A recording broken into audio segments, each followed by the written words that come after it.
नमस्कार। एहसास टीवी के विशेष कार्यक्रम एहसास जिंदगी का मैं करती हूँ आप सभी का अभिनंदन। मैं हूँ आपके साथ संध्या जोशी। ये एक ऐसा विशेष कार्यक्रम है जिसमें हम आपको अलग अलग शख्सियत की जिंदगी से रूबरू कराते हैं। आज की इस विशेष कार्यक्रम की मेहमान एक ऐसी कथावाचक है जिन्हें छोटी उम्र में ही ईश्वर की राह को चुन लिया, जिन्हें हर तरफ सिर्फ और सिर्फ भगवान दिखाई देते हैं। तो चलिए सर्वप्रथम स्वागत करते हैं कथावाचक भुवनेश्वरी शर्मा जी का। बहुत बहुत स्वागत है आपका जी। जैसे कि आपकी मधुर गायन वाणी की वजह से आप हर जगह बहुत ही लोकप्रिय हो गई हैं। हम चाहते हैं कि सबसे पहले आप शुरुआत एक प्यारे से मधुर से भजन से करें। तुम हमारे थे प्रभु जी, तुम हमारे हो, तुम हमारे ही रहोगे ओ मेरे प्रीतम। हम तुम्हारे थे प्रभु जी, हम तुम्हारे हैं, हम तुम्हारे ही रहेंगे ओ मेरे प्रीतम। तुम्हें छोड़ सुन नंद दुलारे, कोई न मीत हमारो, किसके द्वारे जाऊं पुकारो, और न कोई सहारो। अब तो आके बाह पकड़ लो ओ मेरे प्रीतम। अब तो आके बाहें पकड़ लो ओ मेरे प्रियतम। बहुत ही सुंदर भजन आपने गाया, बिल्कुल दिल को मोह लेने वाला। मुझे लगता है हमारे दर्शक भी इस भजन को सुनकर लीन हो गए होंगे। चलिए, इस कार्यक्रम के माध्यम से हमारे दर्शक भी आपसे जानना चाहेंगे कि आपने अपने जीवन की शुरुआत कहाँ से करी। बचपन में घर से ही वह भक्ति के संस्कार मिले हैं। माता पिता सभी सत्संग में सत्संगी हैं, और जब वो भी कथा सुनने जाते तो हमारा भी मन करता है कि क्यों ना हम भी माता पिता के साथ में कथा सुनने जाएं। और बस वहीं से जब कथा सुनते तो मन को लगता कि जीवन का सार यही है। और पढ़ाई के साथ साथ भजन गाना, सत्संग सुनना, कथाओं में जाना, अधिकतर रुचि इसी समय से लगना चाहिए बच्चों को लगन, क्योंकि जो काम बचपन से आदत हो जाती है वह बड़े तक रहती है, वृद्धावस्था तक संत बताते हैं। इसलिए बचपन से हम बच्चों को जिस लगन में लगाएंगे वैसी ही उनकी लगन लगेगी। तो हमारे माता पिताजी ने बचपन से ही कथा में, सत्संग में, भजन पूजन में लगाया, तो वही समय से भक्ति के ऐसे विचार और भजन के माध्यम से इस लाइन में आने में रुचि हुई।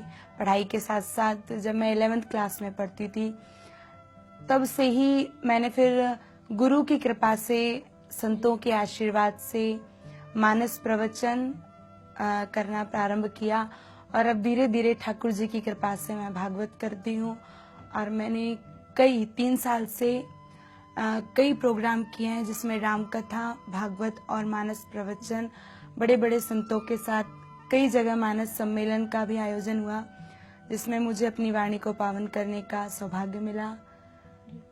बस यहीं से मेरे जीवन की शुरुआत हुई है। और विद्यार्थी काल में जिस तरह से बच्चों को अलग अलग शौक होते हैं, किसी को नृत्य करना, किसी को सिंगिंग, किसी को कुछ अपनी अपनी एक्टिविटीज, लेकिन मुझे हमेशा से भजन गाने में ही रुचि लगी, कथा सुनने में ही, और इसी में आनंद आने लगा। तो बस ठाकुर जी ने इसी लाइन में मुझे मोड़ दे दिया।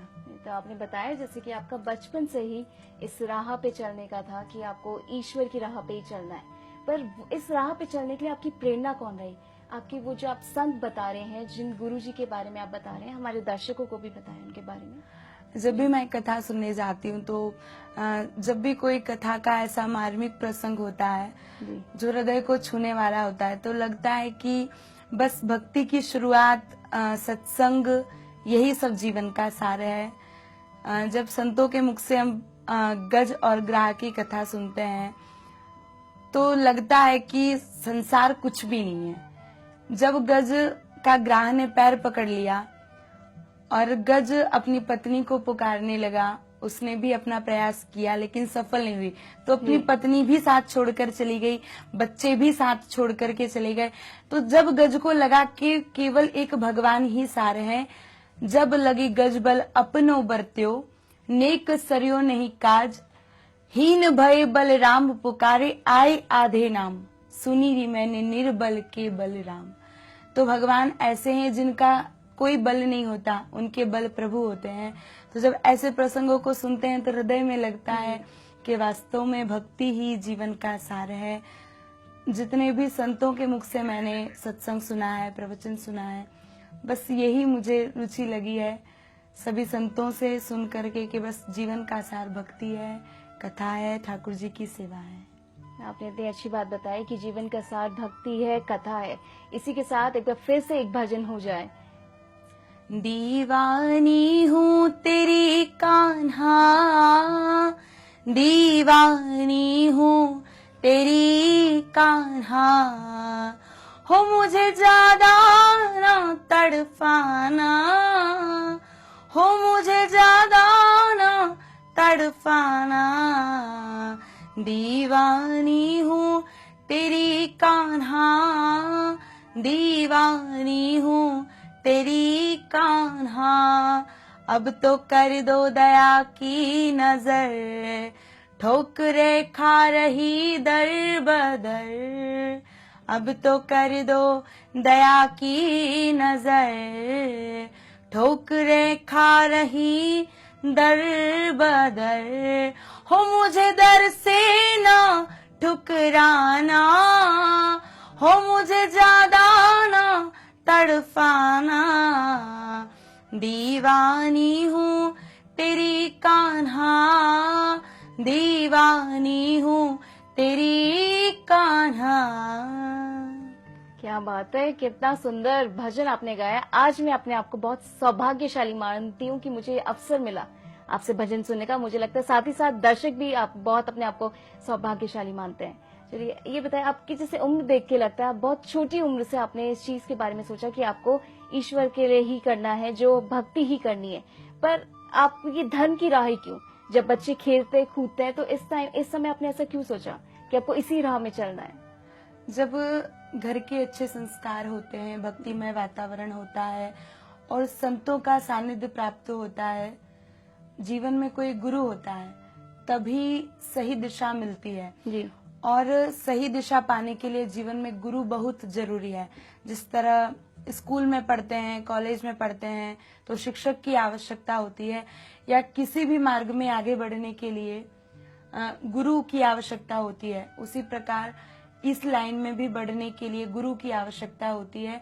लेकिन जब हम सत्संग सुनते हैं, कथा सुनते हैं, तभी हमारे अंदर ऐसे संस्कार आते हैं, क्योंकि कथा सुनकर ही तो पता लगता है कि वास्तविक जीवन क्या है, हमें कैसे रहना है, हमें कैसे मर्यादित जीवन जीना है, कैसे खान पान होना है। क्योंकि जिस तरह से हमारा जीवन होगा, हमारा खान पान होगा, हमारे आचार विचार होंगे, उसी तरह हमारी लगन भक्ति में लगेगी।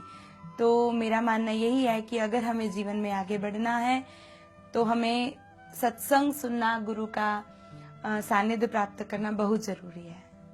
तो ये बात वही है कि मतलब अच्छे संस्कार, अच्छी बातें, अच्छे गुरु के सानिध्य में आपका कहीं ना कहीं इस राह की तरफ मेल हुआ।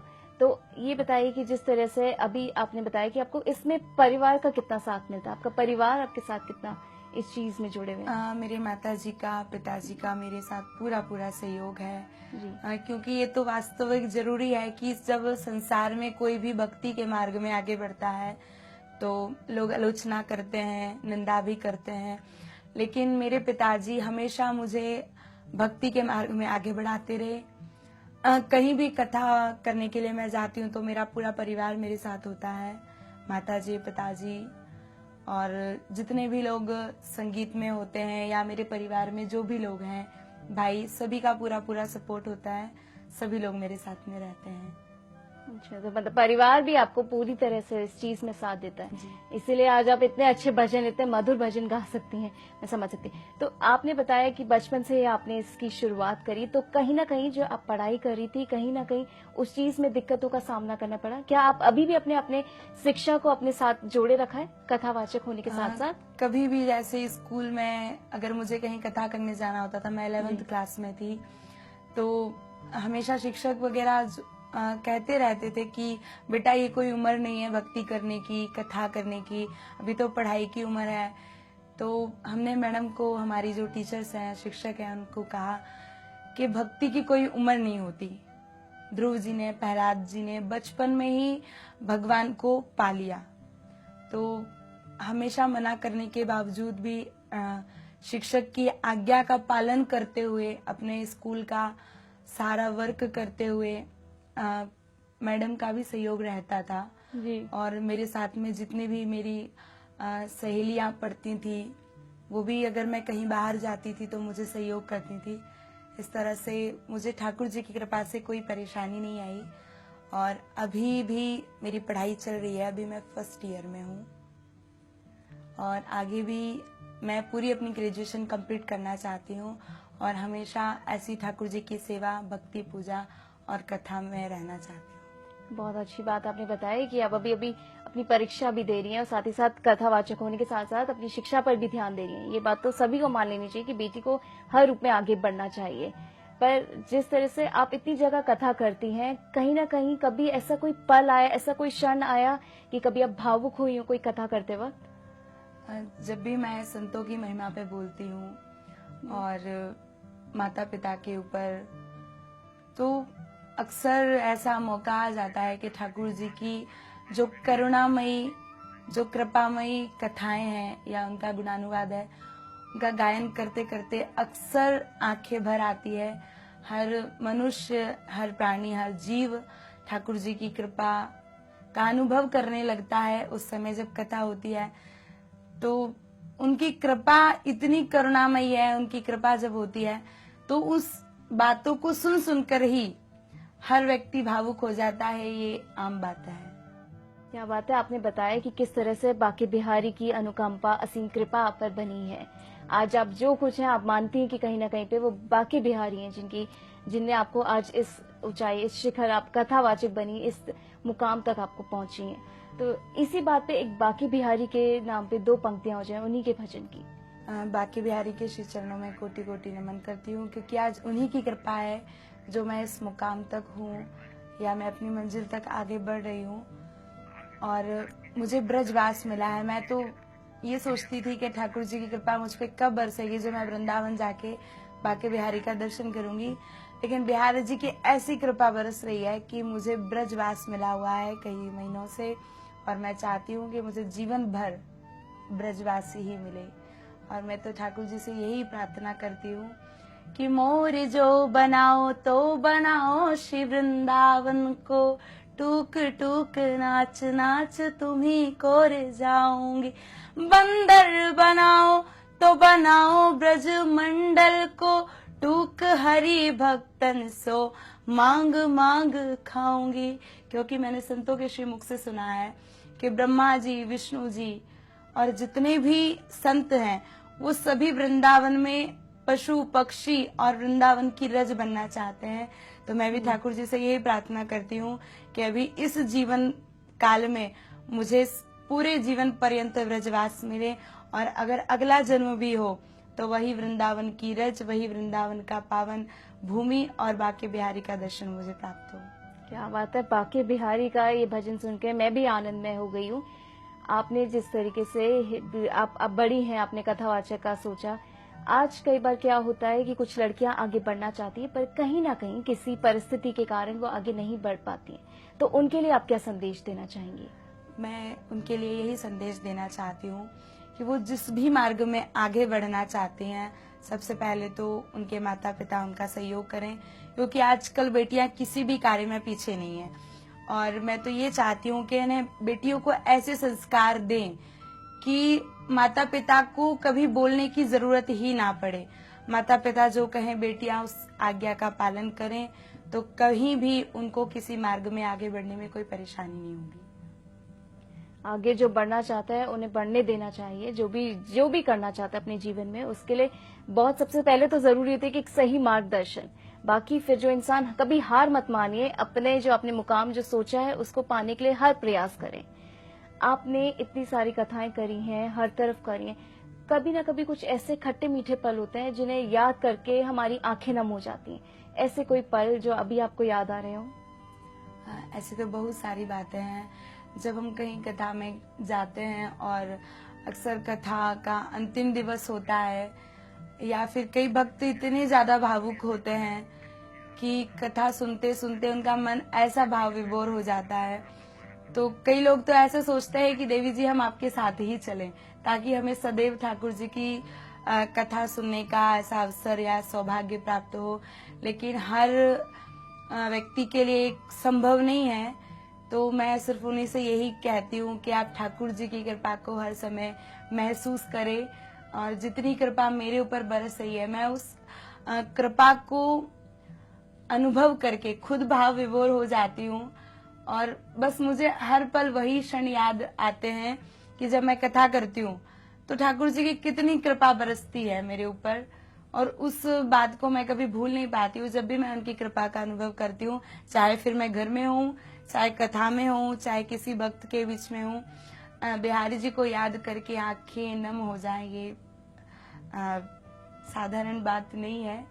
क्योंकि जिस भक्त पर कृपा होती है, जिसकी भक्ति पराकाष्ठा पर हो, या जिसका मन निर्मल हो, या जो ठाकुर जी से सच्चा प्रेम करते हो, वही ठाकुर जी की कथा को, उनकी वाणी को सुन करके भाव विभोर हो जाते हैं। ये दिख रहा है आपकी आंखें जिस तरह से नम हो गई हैं ठाकुर जी का जिक्र करते वक्त, उनकी बात करते वक्त। हम समझ सकते हैं कि कितना जोड़ है आपका ठाकुर जी के प्रति, कितना ये प्यार है, कितना उनके प्रति एक अलग से जो मैं देख सकती हूँ आपको कि आप कितना अलग से अनुभव महसूस करती हैं ठाकुर जी के प्रति। कभी ऐसा महसूस हुआ जब आप कथा कर रही हैं कहीं पर, तो आपको ऐसा अनुभव हुआ कि ठाकुर जी आपके साथ ही वहाँ पे हैं कहीं ना कहीं? मैंने ऐसा कई बार अनुभव किया है, क्योंकि जब कथा में अगर मैं जाती हूँ, मुझे कई बार ऐसा लगता है कि मेरा स्वास्थ्य ठीक नहीं है और मुझे कुछ कथा बोलने में परेशानी होगी, लेकिन ठाकुर जी की कृपा से ऐसे में अगर साधारण बात भी नहीं कर पाती हूँ, लेकिन जब मैं व्यास गादी पर होती हूँ तो ठाकुर जी की कृपा से मुझे कभी भी कथा बोलने में कोई परेशानी नहीं होती है। और मैं ठाकुर जी का ये अनुभव करती हूँ कि जब भी मेरे अंदर कोई भाव होता है, कोई इच्छा होती है, तो ठाकुर जी आगे रह कर के किसी के हृदय में वह प्रेरणा कर देते हैं और मेरी इच्छा पूरी हो जाती है। तो मैं ठाकुर जी को धन्यवाद देती हूँ, और मैं सोचती हूँ या मेरे भक्तों से मैं अनुभव ये अपना बताती हूँ कि मैंने ये बात मन में सोची थी और ठाकुर जी ने मेरी बात पूरी कर दी। मैं नित्य प्रति अभी ब्रजवास कर रही हूँ, तो नित्य मैं बिहारी जी का दर्शन करने जाती हूँ। तो कई बार मैं देखती हूँ कि मैं जिस तरह के वस्त्र पहनती हूँ, ठाकुर जी स्वयं उस तरह के वस्त्र धारण किए होते हैं। तो बस वह नजारा देख करके मेरी आंखें हमेशा भर आती है कि क्यों ना, मुझे ऐसा लगता है कि आज ठाकुर जी ने यही वस्त्र पहने होंगे। तो मैं जब पहनती हूँ और मैं जब जाकर दर्शन करती हूँ, तो मुझे ऐसा लगता है कि साक्षात ठाकुर जी मेरे साथ हैं, हमेशा मुझे प्रेरणा करते हैं, या हमेशा मैं कुछ कार्य करती हूँ तो मेरे आगे रहते हैं। और मैंने कई बार कथा में भी ऐसा देखा है कि मैं ठाकुर जी को अपने साथ रखती हूँ।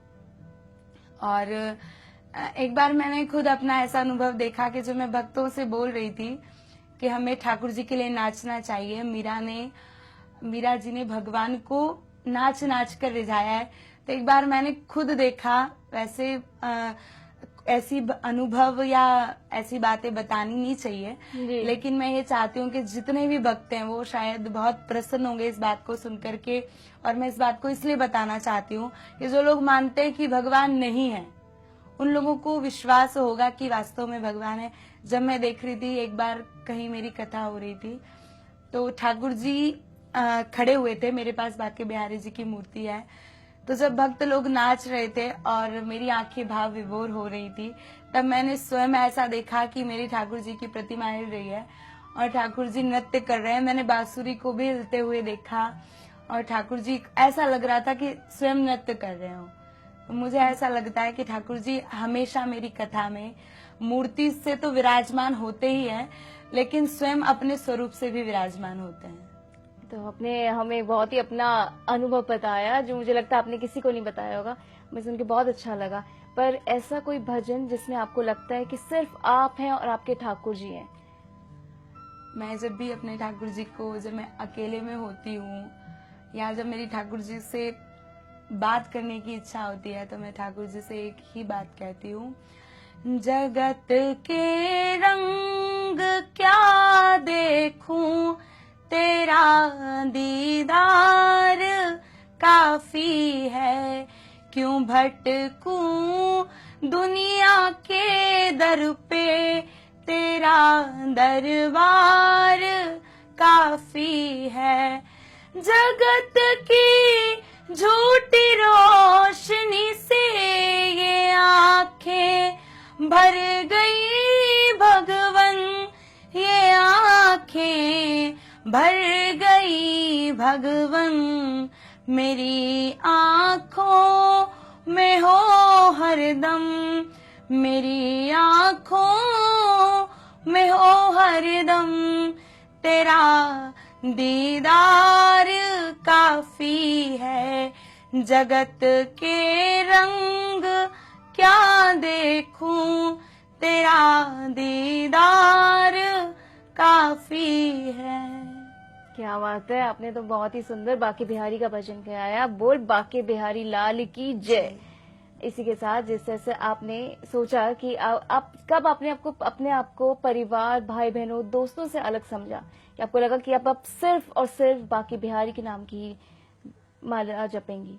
जब भी मैं अपने स्कूल में पढ़ती थी तो मेरी सब सहेलियां खेलने कूदने में इंटरेस्ट रखती थी, लेकिन मैं उस समय भी, जब कोई नहीं होता था स्कूल में, गेम स्प्रेड होते थे, तो मुझे इन सब एक्टिविटीज में कोई इंटरेस्ट नहीं था। मैं हमेशा बैठ करके कोई ना कोई भजन गुनगुनाती रहती थी। और जब संगीत का हमारा समय होता था, तो जब सभी स्टूडेंट्स चले जाते थे, तो उस समय भी मैं बैठ करके वहाँ पे ठाकुर जी के भजन गुनगुनाया करती थी। तो मुझे कहीं ना कहीं ये लगता था कि ठाकुर जी की कृपा से मैं इन सब से थोड़ा अलग हूँ।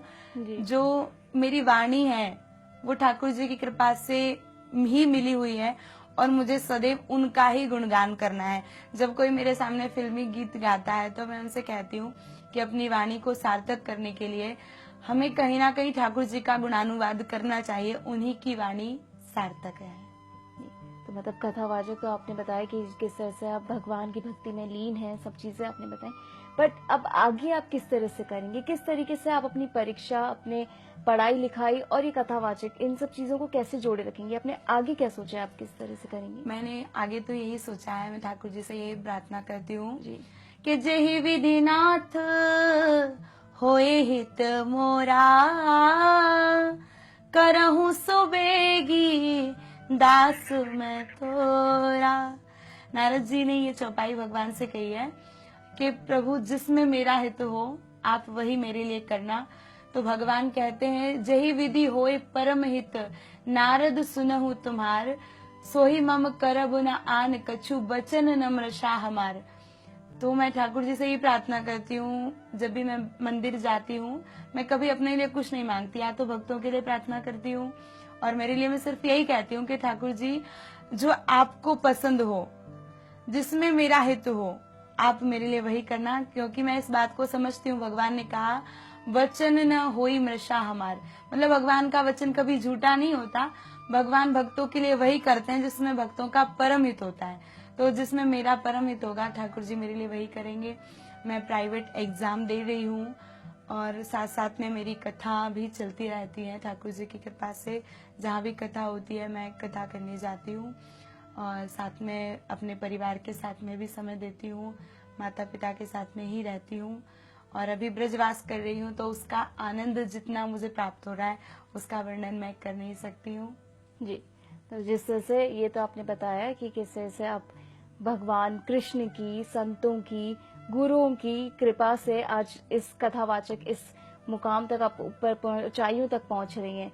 एक मेरा आखिरी सवाल एक आपसे कि हमारे जो एहसास परिवार की एक मुहिम है, बेटी बचाओ बेटी पढ़ाओ देश बचाओ, इसके लिए आप क्या संदेश देना चाहेंगी हमारे दर्शकों? मैं यही कहना चाहूंगी कि जितना भी ये अच्छा कार्य हो रहा है एहसास परिवार की ओर से, बेटी बचाओ बेटी पढ़ाओ, तो मैं उन माँ बाप से यही कहना चाहती हूँ कि बेटियां ही घर की लक्ष्मी होती हैं और हल्दी कुमकुम मेहंदी का त्योहार नहीं होता, हर आंगन घर खुशहाल नहीं होता, सुनी ही रह जाती उनके घर आंगन की वो गलियां अगर उनके घर में बेटियों का अवतार नहीं होता। तो मैं उन माता पिताओं से भी यही विनती करना चाहूंगी, प्रार्थना करना चाहूंगी कि जो भ्रूण हत्या कर देते हैं या बेटियों को मार देते हैं, वो उन लोगों से शिक्षा लें जो अपनी बेटियों को ना, लेकिन हजारों हजारों बेटियों को पाल रहे हैं, उनको आगे बढ़ा रहे हैं, उनकी शिक्षा के लिए प्रयास कर रहे हैं। तो आप स्वयं अपनी बेटियों के लिए प्रयास करें। और वास्तव में बेटी घर की लक्ष्मी होती है। जब वो जन्म लेकर के आती है तो स्वयं लक्ष्मी ही बनकर के आती है और लक्ष्मी के साथ साथ में वो अपना भाग्य स्वयं लेकर के आती है, क्योंकि लक्ष्मी को कभी किसी चीज की आवश्यकता नहीं होती, उसी तरह बेटी को भी किसी चीज की आवश्यकता नहीं होती, वो अपना भाग्य स्वयं साथ लेकर के आती है। और बेटियों के लिए मैं 2 पंक्तियां आपको सुनाना चाहूंगी कि लक्ष्मी बनकर आती बिटिया, खुशियों को संग लाती बिटिया, घर के सुने आंगन में जब बिटिया बढ़ाए कदम, स्वागत करें मिलकर के हम, स्वागत करें मिलकर के हम, स्वागतम लक्ष्मी लक्ष्मी स्वागतम लक्ष्मी स्वागतम। बिटिया के सब ख्वाब सजाए, सही समय पर ब्याह रचाए, घर की मेहमान है बिटिया, 2 कुलों की शान है बिटिया, अरमानों की डोली चढ़ जब ससुराल में रखे कदम, अरमानों की डोली चढ़ जब ससुराल में रखे कदम, स्वागत करें मिलकर के हम, स्वागत करें मिलकर के हम। जितना पढ़ना चाहे पढ़ाना, जो भी बनना चाहे बनाना, जितना पढ़ना चाहे पढ़ाना, जो भी बनना चाहे बनाना, घर की मेहमान है बिटिया, 2 कुलों की शान है बिटिया, प्रगति पथ पर बढ़ने को जब बिटिया बढ़ाए कदम, स्वागत करें मिलकर के हम, स्वागत करें मिलकर के हम। बेटियां 2 कुलों की शान होती है। कहते हैं कि बेटा तो एक कुल को तारता है, लेकिन बेटियां 2 कुलों को तारने वाली होती है। इसलिए वो जितना पढ़ना चाहे उनको पढ़ाएं, उनको आगे बढ़ाएं, और जब भी वो अपनी मंजिल को छूने लगे तो उनका स्वागत करें। ऐसा मेरा माता पिताओं को संदेश है कि वो बिटियाओं को आगे बढ़ाएं, बेटी बचाएं बेटी पढ़ाएं। जी, बहुत ही सुंदर संदेश आपने हमारे दर्शकों को दिया। आपने उनको बताया कि किस तरह से बेटी है अनमोल रतन, और उसके साथ जिस तरह से लोग दुष्कर्म करते हैं उसको रोकना चाहिए, कन्या भ्रूण हत्या को भी रोकना चाहिए। इसी के साथ बहुत बहुत धन्यवाद आज के इस विशेष कार्यक्रम में आने के लिए। तो आज के इस विशेष कार्यक्रम में फिलहाल इतना ही। अब मुझे दीजिए इजाजत। धर्म और संस्कृति से जुड़े रहने के लिए देखते रहें एहसास जिंदगी का, आभास संस्कृति का। नमस्कार।